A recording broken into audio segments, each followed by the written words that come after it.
First thing we're going to do here is open up the recording setup menu for track 1, and I'm going to turn down the recording length. Now I'm going to press the track button and one of the input buttons to begin recording a sample. Using function and edit in the recording setup menu, I can get to the recording itself. On my no samples necessary comb filter synthesis video, a few people replied with another method for easily generating noise on the Octatrack. This isn't pure white noise, but it's close enough. Now I'm going to change this track to a flex machine to be able to play back the record buffer. Most of these parameters won't really affect what I'm planning to do. They will only come into play in specific use cases. I'll start with a rhythmic pattern that hopefully isn't too boring. I'm thinking to start with a low bass drum type of sound first. And then after I get a couple other noisy sounds going, I'll try out some resampling techniques. And before I start the sequencer, I'm going to adjust the envelope. And now I'm realizing I forgot to set it to the record buffer. I'd like to note here that unless you changed the sync setting in the amplitude envelope setup page, the time values are always related to the beats per minute. Let's adjust that filter now to get some pings happening. I want more gain going into the filter. And I'll also adjust the sample gain setting. It's very important to realize how the start position can affect the sound design. Depending on which little piece of the noise sample is fed through the filter, it can substantially change the stereo image and frequency content. Time to use the filter envelope.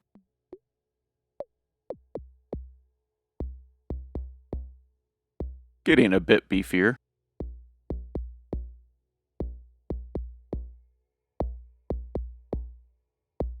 Now time to beef it up and shape it a bit with the compressor. For this kind of thing, I like to start with a midway RMS value. I want all the transient and punch to come through, so I'm going to have a very slow attack and a relatively quick release.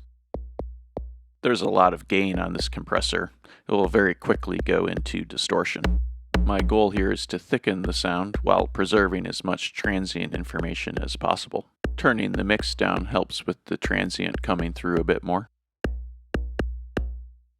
Need a little more gain with the mix down.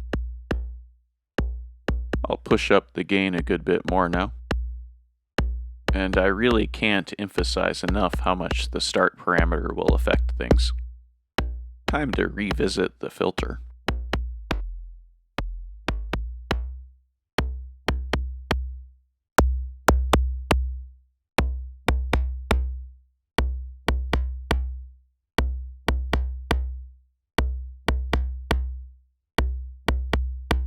Let's do like a hi-hat snare drum kind of thing here.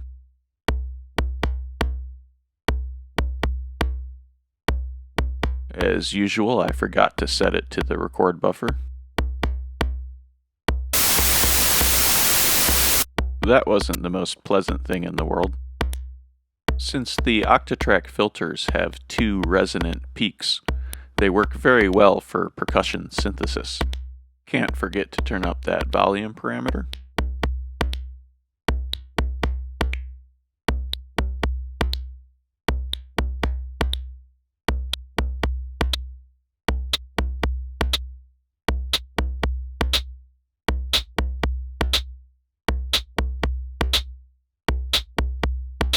I'm going to use an LFO as an envelope on the filter bass parameter. This will result in a very interesting interaction with the filter envelope and give considerable control for shaping the sound. I'm going to set the trig mode to 1. This means that the LFO will only complete a full cycle once per trigger. Generally, the exponential LFO shapes are the ones that are most useful for percussive sounds.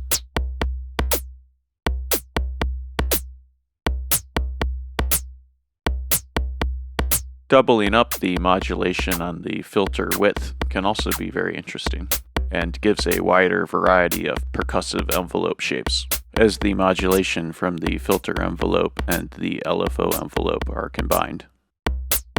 Yeah, now I'm thinking I'll go back to the bass drum and put an LFO as an envelope on that one as well.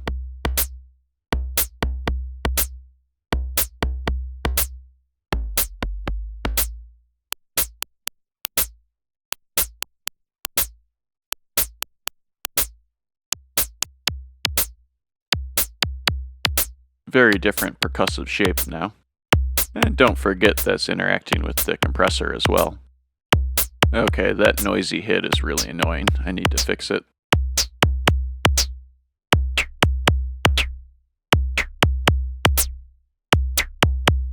Try out a negative filter envelope. I'll try having it target the bass value.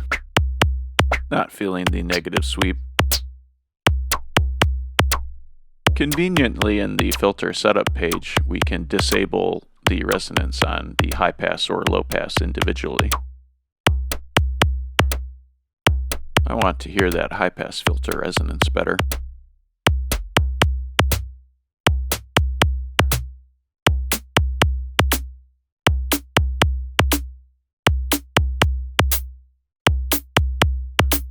Having two resonant peaks on the filter helps a lot with simulating sounds of drums that have two different resonating heads. Using LFOs as envelopes to modulate these two peaks in different directions and in different ways can result in a lot of different drum sounds.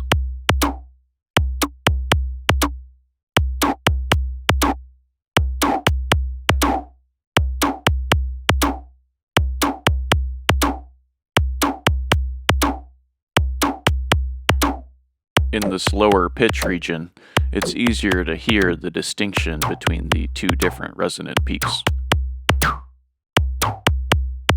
I'm realizing I should try out some different filter slopes as well.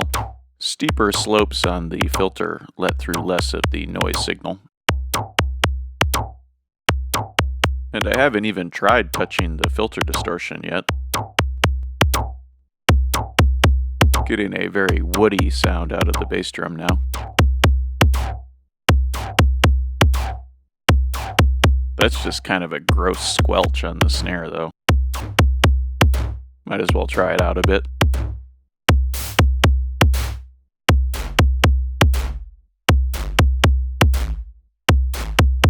Need to mess with that LFO envelope. Adjust the release time.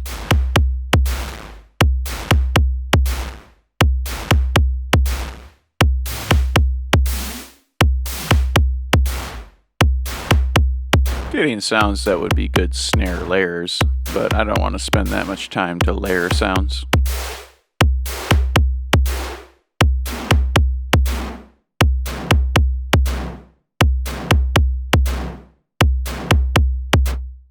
I tried, but I'm just not feeling that distortion on the snare.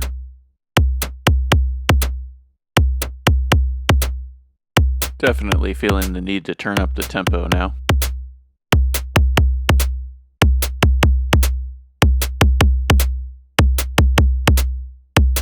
Okay, time for a third sound. Since the last track is basically a snare, might as well do a hi-hat now. Make sure to set that to the record buffer. And get some trigs down and adjust that envelope.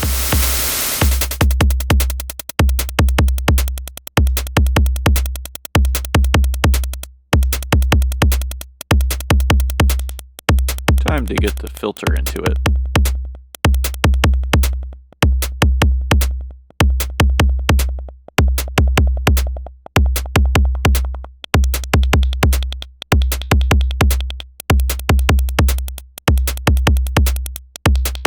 Bit more like claves or a woodblock perhaps at this point. And turning up the vowel parameter, of course.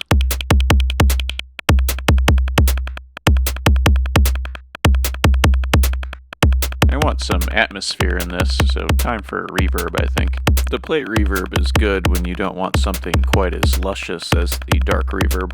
It also doesn't overload like the dark reverb does, although I do wish it could get a bit more intense.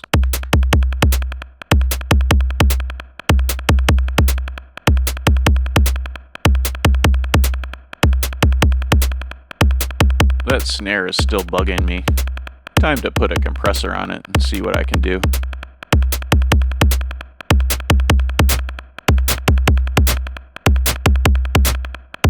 I'll try blowing it up with a bunch of gain.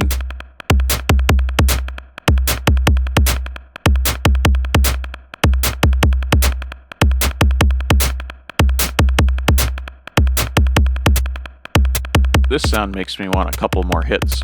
I want these to be more like ghost notes.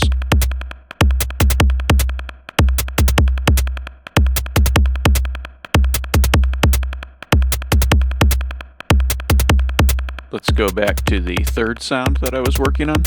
I want some more movement in this sound, but I'm not sure yet what I want to modulate.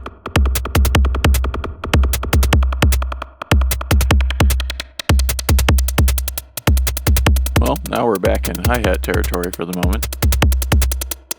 Always make sure to pay close attention to the Q value on your ping filters.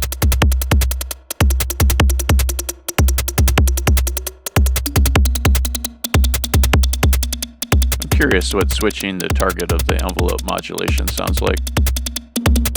Kinda boring. I like this steeper high-pass slope. I'll try some distortion.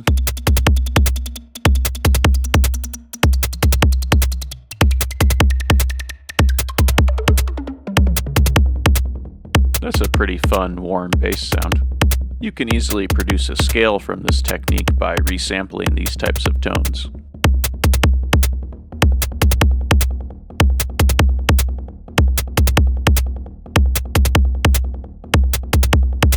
Really need to adjust the plate reverb now that this isn't even remotely close to a hi-hat anymore.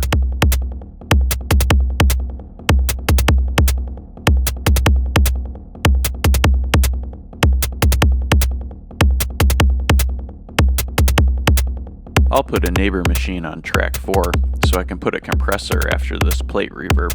Compressing a reverb to signal can be very interesting sometimes.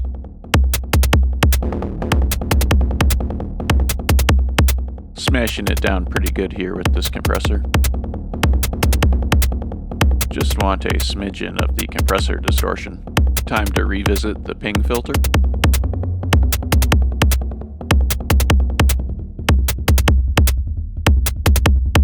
Ooh, that's getting deep. I'm thinking I want to modulate this ping filter. I'd like to hear this sound go through a wider frequency range.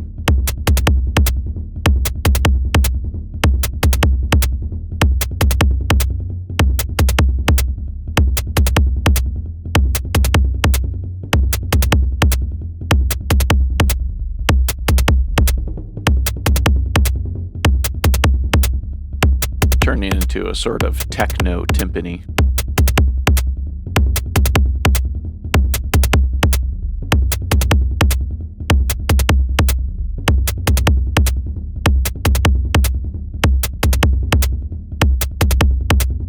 Now I'm going to add an LFO to the high-pass filter cutoff. Due to the interaction of the Octatrack high-pass filter with the low-pass filter, there are a lot of ways to find interesting modulation relationships.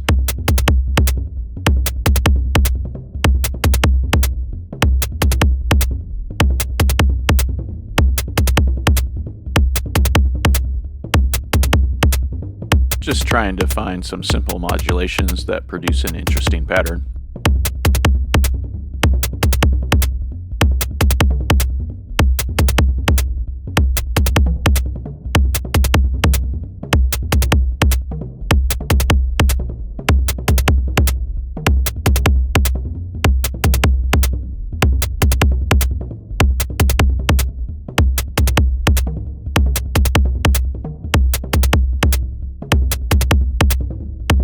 Time to adjust the release time and the filter a bit more as well.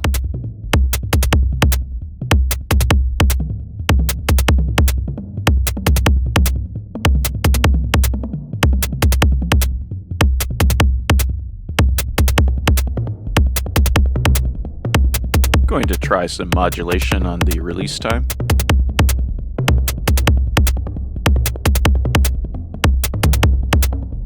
That's not bad, but this is the last LFO on the track, so I'd like to see if I can get more out of it. Modulating the Q of a pinged filter is very interesting, but a bit subtle and tricky.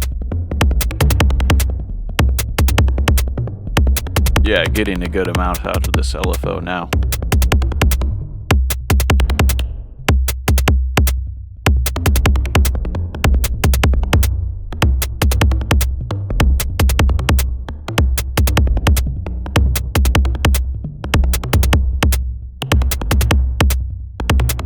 Okay, back to this ping filter again. Need to adjust it a bit, particularly the envelope.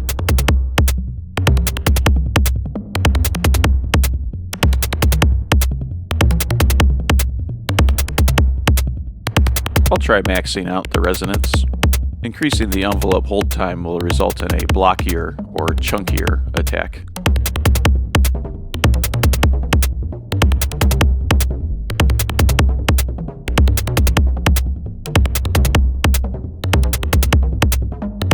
Definitely need to adjust the compressor on this one now after all these dynamics have been added.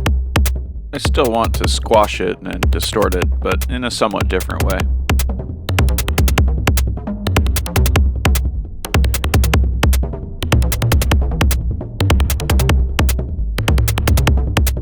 That sort of snare sound is feeling neglected. Let's pay a visit to its ping filter first.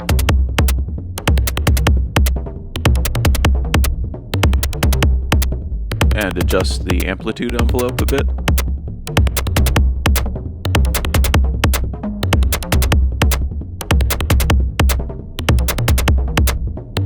A bit too much compressor saturation.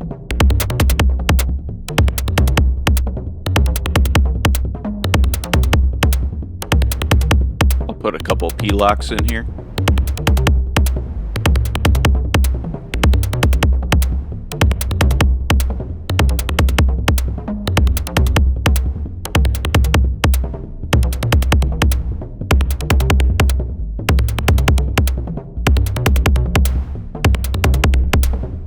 To adjust the modulation on this sound now. If you recall from earlier in the video, this LFO is actually a pitch envelope on the snare ping filter.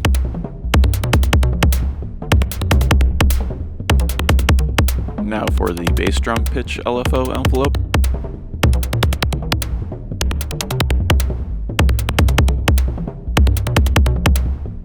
That sounds pretty good. Maybe I'll turn those techno toms into legitimate pings. The electron equivalent of Buchla bongos.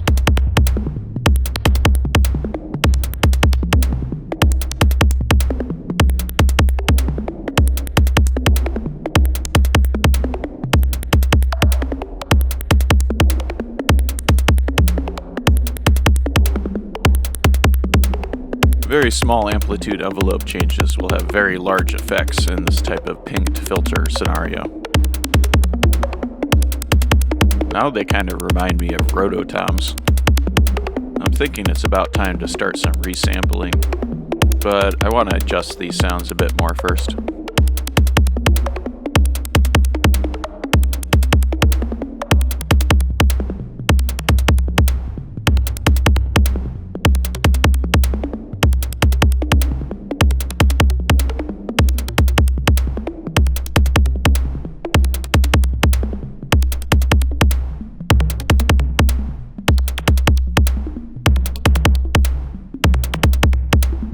As the release time goes up, a lot more of the noise signal will be activating the filter.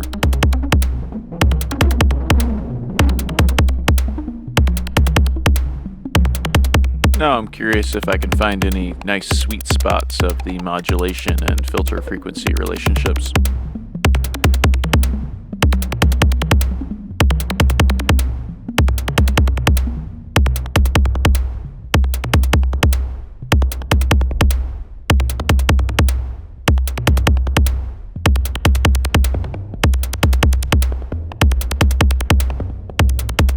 To adjust that filter frequency modulation a bit.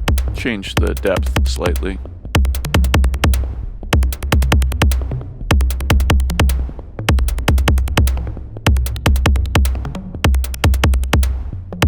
Now this filter depth modulation is basically turning on and off the envelope.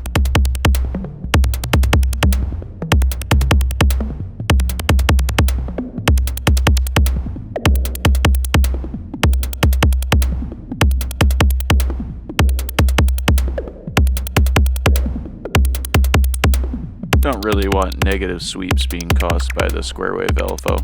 I'm going to turn off that filter distortion. I'll change that low pass slope. I'll increase the modulation from the filter envelope. Since the noise is a sample, also realize you can change the pitch of it to change the spectrum being produced. Let's try it out on the bass drum.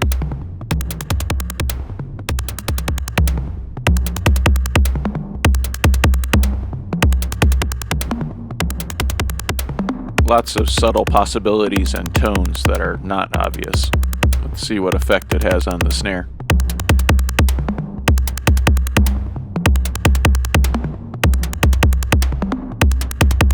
Ooh, I like the low-pitched, noisy hit. Not what I'm looking for at the moment, though. When you pitch down a sample of noise, you're essentially low-pass filtering it, and when you pitch it up, it's very similar to a high-pass filter. But, unlike a filter, all of the frequencies are getting shifted up or down. Could use a few more triggers in here. I'm going to make them ghost notes.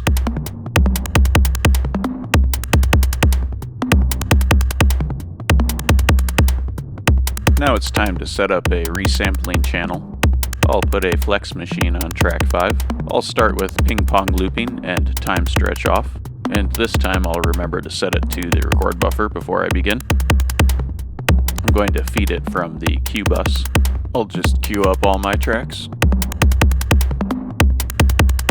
And I also need to turn down the recording length. I'll put the record trig on step 4. And now for some playback trigs.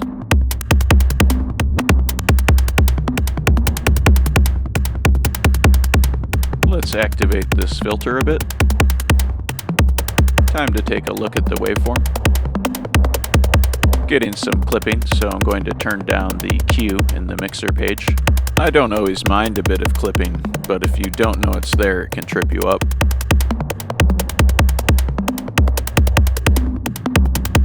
I want this resampling channel to be distinct from the original sounds, but not so different that it's a completely new sound.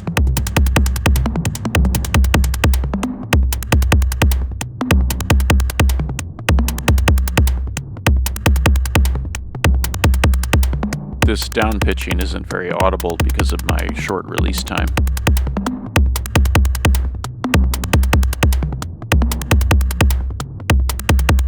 Going to add a compressor to this resampling channel to get some better control over the gain and dynamics.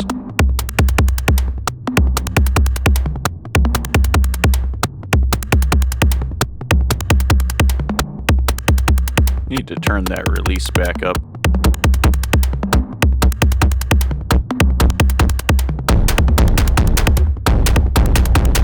Well, that's not quite what I had hoped for, but it's interesting, I guess. Gotta get some gain reduction happening on that compressor. Time to jazz things up a bit with some per track scaling. Going to turn up the master pattern length a bit. Now let's add some compound time division syncopation. Don't forget that this is also changing the relationship of the record trig to the overall pattern.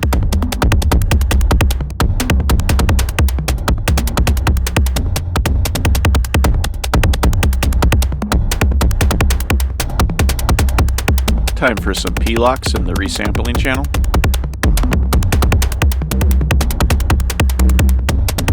Since I have time stretch off, this is kind of touchy and sloppy.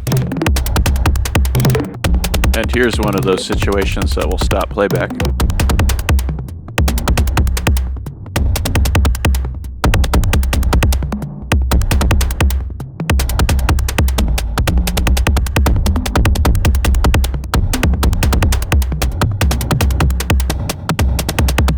Activate the envelope on this filter to emphasize the hits.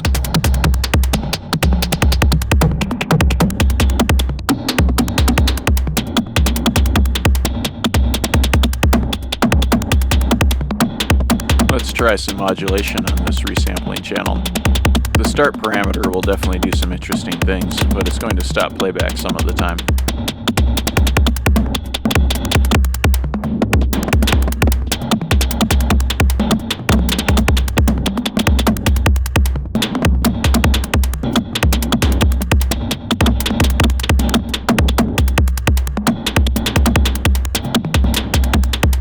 Seeing that pitch modulation routing gives me an idea. I'm going to try turning on time stretch for a moment.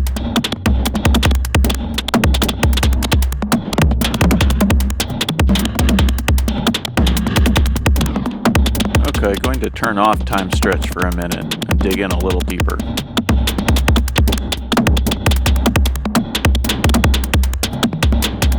Let's mute these other channels. So now we're hearing only the resampling channel. And of course, watch out for that start position, stopping playback. Time to activate that pitch modulation. Switching the trig behavior to hold. And let's put that time stretch back on. And put the default pitch back to the center. I'll bring back the bass drum for some context. Going to slow that track down to half speed.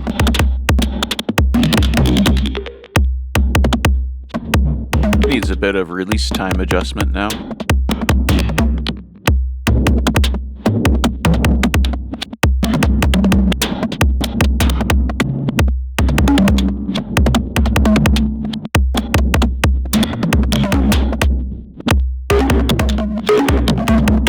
Bring back the snare now.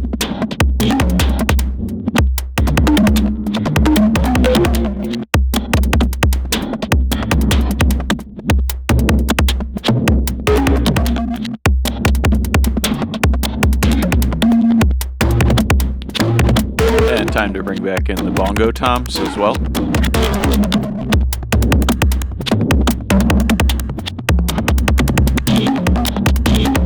Going to add another trig to this track.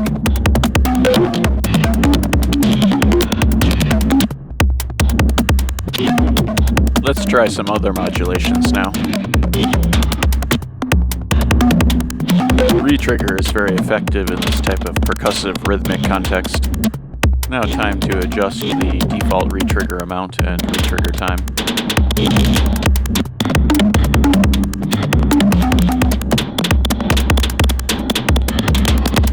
Going to lengthen the release a bit.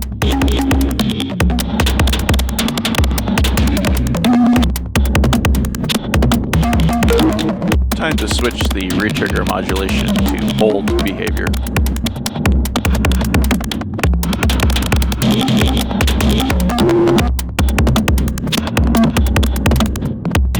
It can take a bit of fiddling to get the retrigger time just right, depending on what type of feel you're going for.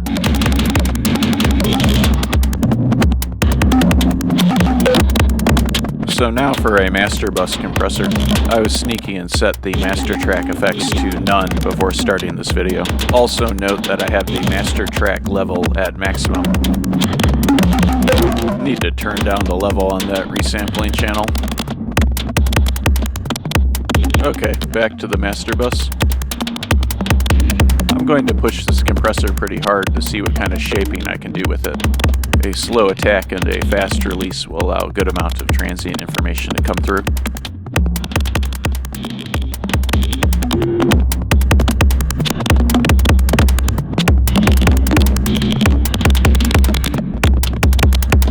Getting pretty crunchy and thick here.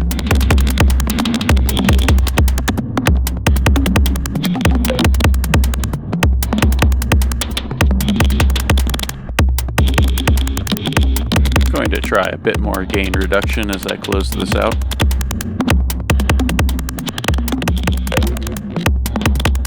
Now time to put some of that gain back.